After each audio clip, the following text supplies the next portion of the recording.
وقرن فی بیوتکن صدق اللہ العظیم وصدق رسولہ النبی الکریم ان اللہ وملائکتہ یصلون علی النبی یا ایہا الذین آمنوا صلوا علیہ وسلموا تسلیما الصلاة والسلام علیک یا سیدی یا رسول اللہ وعلی آلک واصحابک یا سیدی یا حبیب اللہ اللہم صلی علی سیدنا و مولانا محمد معدن الجود والکرم وآلہ وصحبہ وبارک وسلم۔ تمام تعریفیں اللہ جل مجدہ الکریم کے لیے، ہر قسم کے درود و سلام نبی محترم شفیع محتشم آقا کل ختم رسول دانا سبل احمد مجتبی حضرت محمد مصطفیٰ صلی اللہ علیہ وسلم کی ذات والا صفات کے لیے حمد و صلات کے بعد، اسلام نے عورت کو بڑی عزت، بڑا مرتبہ اور بڑا مقام عطا فرمایا ہے۔ جتنی عزت عورت کو اسلام نے دی ہے، نہ اس سے پہلے کبھی عورت نے سنی تھی اور نہ قیامت تک دوبارہ سنے گی۔ میرے نبی کریم صلی اللہ علیہ وسلم کی تشریف آوری سے پہلے بیٹی کا باپ ہونا لوگ آر کا باعث سمجھتے تھے، گناہ اور جرم سمجھتے تھے۔ میرے محبوب کریم علیہ الصلوۃ والسلام نے ارشاد فرمایا، جس کی 4 بیٹیاں ہوں یا 4 بہنیں اس کے ذمے لگ جائیں، والد بوڑھا بیمار ہو جائے یا انتقال کر جائے، 4 بیٹیاں یا 4 بہنیں اس کے ذمہ داری میں آ جائیں، وہ انہیں پڑھائے، اچھا ادب سکھائے، عزت کے ساتھ رخصت کر دے۔ محبوب نے فرمایا، جس طرح میری یہ 2 انگلیاں جڑی ہوئی ہیں، اس طرح میرے ساتھ جڑ کے جنت میں داخل ہو جائے گا۔ صحابی نے عرض کی، حضور اگر بیٹیاں 4 نہ ہوں، 3 ہوں، فرمایا اللہ پھر بھی یہی درجہ عطا کرے گا۔ ایک صحابی نے کہا، حضور اگر 2 ہوں، تو میرے کریم نے فرمایا، بھائی اگر 1 بھی ہو تو اللہ پھر بھی یہی شان عطا فرمائے۔ بیٹی کو میرے محبوب نے فرمایا، میں حکم دیتا ہوں باپ کو کہ جب گھر میں تحفہ لے کے آئے، بیٹا بھی بیٹھا ہو، بیٹی بھی بیٹھی ہو، تو پہلے بیٹی کو دے۔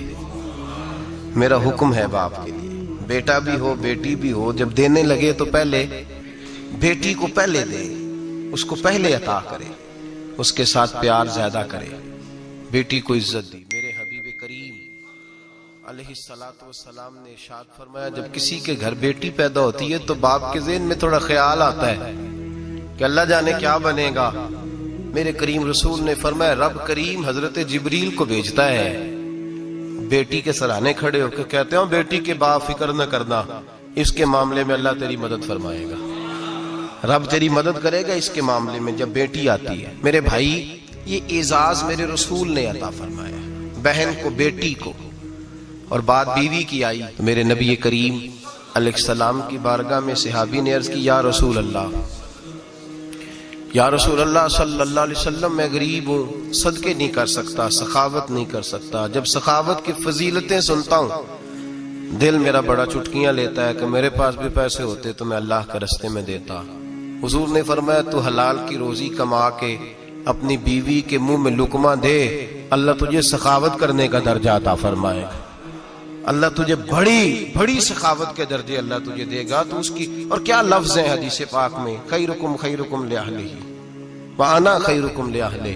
فرمایا حاجی بھی اچھے، نمازی بھی اچھے، صوفی بھی اچھے، درویش بھی اچھے، سارے اچھے، لیکن میں سب سے زیادہ اچھا اسے سمجھتا ہوں جس کا اپنی بیوی کے ساتھ سلوک اچھا ہے، جس کا اپنی بیوی کے ساتھ نرم رویہ، جس کا اپنی بیوی۔ اور کیا ارشاد فرمایا، فرمایا وانا خیرکم لأہلہ۔ گھر جا کے پتہ کر لو، میری 9 بیویاں ہیں اس وقت جو موجود ہیں، فرمایا میرا ان سب کے ساتھ سلوک اچھا ہے، ساری میرے سلوک سے مطمئن۔ میرے بھائی، حضور نے اعزاز دیا بہن کو، بیٹی کو، بیوی کو، عورت کو، اور ماں کے معاملے میں تو کمال کر دی۔ میرے کریم نے فرمایا، جنت تھی 7 آسمانوں کے اوپر، سدرۃ المنتہا کے پاس۔ میرے محبوب فرماتے ہیں، جب رب نے مجھے اختیار دیا تو میں نے وہ جنت وہاں سے کھینچی اور ماں کے قدموں کے نیچے لا کے رکھ دی، وہاں سے کھینچ کے۔ غوث الزمان، قطب الدرام، محدث اعظم، مفسر اعظم، شیخ الکل، شیخ طریقت، ولی وقت بھی اگر جنت اس نے ڈھونڈنی ہوگی تو اسے اپنی ماں کے قدموں کے نیچے سے ملے گی۔ اتنا بڑا اعزاز بھی کوئی دے گا؟ اتنا بڑا اعزاز بھی کو دے گا جو میرے رسول نے عطا فرمایا ہے. ماں ہوتی ہے، وہ ولی وقت کے لیے، غوث وقت کے لیے بھی اگر اس نے جنت لینی ہے تو اسے ماں کے قدموں کے نیچے سے ملے گی. میرے رسول پاک علیہ السلام نے عورت کو اعزاز دیا، فضیلت دی، عظمت عطا فرمائی، اور ایسے نہیں رکھا بی بی کو. میرے حبیب پاک نے فرمایا جب عورت کے پیٹ میں بچہ ہوتا ہے پیدا ہونے والا تو اللہ اسے اتنا ہی ثواب دیتا ہے جتنا تلوار لے کے میدان میں جہاد کرنے والے مجاہد کو ثواب عطا فرماتا ہے. اور اگر دوران ولادت عورت انتقال کر جاتی ہے، فوت ہو جاتی ہے، تو میرے حبیب نے فرمایا وہ ایسے نہیں گئی، وہ اپنے بچے کی ولادت کے موقع پہ گئی ہے تو اللہ اسے شہادت کا درجہ عطا فرمائے گا. ہر موقع پر بیبیاں حاضر خدمت ہوئیں. نبی پاک نے فرمایا جو آدمی اذان سنے اور جس طرح مؤذن کلمے کہے اسی طرح کے کلمات دہرائے تو اللہ تعالیٰ مردوں کو 1,00,000 نیکی کا ثواب دے گا اذان کا جواب دینے پہ. بیبیاں آ گئیں کہنے لگی حضور یہ تو مردوں کا ثواب ہے، تو ہم تو پیچھے رہ گئیں. میرے حبیب نے فرمایا گھروں کے اندر رہنا، اذان کا جواب دینا، مردوں کو 1,00,000 نیکی ملے گی. تمہارے نبی کا وعدہ ہے تمہیں 2,00,000 نیکیاں عطا فرمائی جائیں، تمہیں ڈبل ثواب ملے گا. شرط کیا ہے؟ گھروں کے قرآن مجید سورہ احزاب آیت نمبر 33 اللہ فرماتے ہیں وَقَرْنَ فِي بُيُوتِكُنَّ.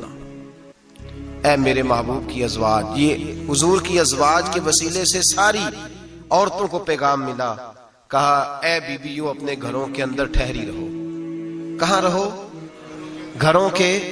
بیویوں کو دھوکہ دیا جاتا ہے. میری مائیں بہنیں بیٹیاں بچیاں سمجھتی نہیں بات کو، دھوکہ دیا جاتا ہے. کہتے ہیں لو مولوی دقیانوس ہو گیا ہے، یہ صوفی دقیانوس ہے، یہ کہتا ہے بی بی گھر کے اندر قید ہو کے رہے. پردہ تو قید کا نام ہے، وہ گھر کے اندر قید. بی بی صرف ماں بن سکتی ہے، وہ وزیر مملکت نہیں بن سکتی. اور صرف دیکھو نا وہ امریکہ سے نعرہ لگ رہا ہے کہ بی بی صرف بیوی بن سکتی ہے، وہ وزیر نہیں بن سکتی. بی بی صرف بہن بن سکتی ہے، وہ صدر نہیں بن سکتی. پوری امریکہ کی تاریخ نکال کے مجھے بتلاؤ آج تک کتنی بیویوں کو صدر بنایا انہوں نے؟ بتلاؤ کتنی بیویوں کو صدر. کیا تماشا ہے؟ دھوکہ دیا عورت کو، اور عورت اس دھوکے میں ان کی پتہ نہیں آئی کہ نہیں ہماری آ گئی ہے. عورت وزیر نہیں بن سکتی. بتاؤ اس وقت جو امریکہ کی کابینہ اس میں کتنی عورتیں وزیر ہیں؟ اس وقت جو لندن کی کابینہ اس کی ٹونی بلیئر وزیر اعظم گزرا ہے برطانیہ کا، اس کی بیوی کی سگی بہن کلمہ پڑھ گئی. سگی بہن کلمہ پڑھ گئی. اس سے بیویوں نے پوچھا تو کلمہ پڑھ کیوں کلمہ پڑھ گئی ہے؟ کیا چیز پسند آئی ہے تجھے اسلام میں؟ تو کہنے لگی جو پردہ مسلمانوں کے نبی نے اپنی ماننے والی عورتوں کو دیا ہے وہ پردہ بتا گیا ہے کہ اگر عورت کی کوئی عزت ہے تو بی بی فاطمہ کے بتائے ہوئے پردے میں ہے. یہ حال موقع پہ زندہ موجود ہے عورت. اس نے 2 جلدوں میں کتاب لکھی ہے پردے کی اہمیت پہ، 2 جلدوں میں. ہمارے ہاں مصیبت بنی ہوئی ہے، عورت ان کے چکر میں آ گئی ہے. وہ تو تمہیں دھوکہ دے رہے ہیں، وہ تو تمہیں تباہ کر رہے ہیں. وہ بی بی جو گھر میں بیٹھی تھی تو میں نے کہا کہ وقت کا ولی غوث کتب اس کو حکم تھا کہ جا کے ماں کے پیروں میں بیٹھ، وہاں تجھے جنت ملے گی.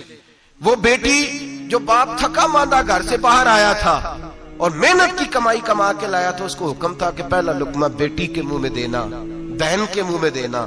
اور وہ خاوند جس کو حکم دیا گیا تھا کہ تو باہر سے تھک کے آیا ہے، چور ہو کے آیا ہے، اگر گھر میں تیری بیوی پھر بھی کوئی رویہ غلط کرے تو مدینے کے حبیب نے کتنا نرمی دی بیویوں کے حق میں. فرمایا یہ عورت ٹیڑھی لکڑی ہے، اسے اللہ نے عقل ہی تھوڑی دی ہوتی ہے، اگر کبھی بگڑ جائے تو نرمی کا مظاہرہ کر، ٹیڑھی کے ساتھ ہی گزارا کر، اللہ تجھے اجر عظیم عطا فرمائے گا. میرے حبیب نے کس قدر عورتوں کو اہمیت دی، کتنی فضیلت دی، کتنے ان کے بارے میں نرمی رکھی. اور عورت کو کہا جاتا ہے تو باہر نکل، باہر آ دیکھ تیرے لیے کیا. کالج میں پڑھتا تھا، امتحانات کے دن تھے تو بس میں اسٹوڈنٹ گھس جاتے ہیں. ہم 8-10 لڑکے بس کے اندر گھس گئے تو لڑکیاں کہنے لگی ہمیں بھی بٹھاؤ. وہ جو کنڈکٹر تھا بس کا اس نے کہا کہ بیٹی بہن لڑکے آ گئے ہیں تو تم اس طرح کرو، تم نہ جاؤ، تم پچھلی بس میں آ جانا. لڑکیاں زور زور سے بولنے لگی، کہنے لگی ہمارے برابر کے حقوق ہیں، لڑکے بٹھائے ہیں تو ہمیں بھی بٹھاؤ، حقوق جو برابر کے ہمیں بھی بٹھاؤ. اب وہ مجبور ہو گیا، پیچھے ہٹ گیا. وہ 8-10 لڑکیاں بھی چڑھ آئی. لڑکے سیٹوں میں بیٹھے ہوئے تو کہنے لگے اٹھو، شرم نہیں آتی، لیڈیز کو عزت دو، جگہ دو. ایک نوجوان بیچ میں سے بولا اور کہنے لگا تمہارے برابر کے حقوق ہیں، ہم کھڑے ہو کے جا سکتی ہیں، تم نہیں جا سکتی؟ برابر کے حقوق ہیں تو جبر بھی برابر کا برداشت کرو۔ چپ کر گئی، کہنے لگے آج کے بعد یہ نہ کہنا برابر کے حقوق ہیں، آج کے بعد یہ کہنا کہ عورتوں کی عزت کے حقوق ہیں۔ برابر کے حقوق مانگنے میں اس کی کمزوری ہے۔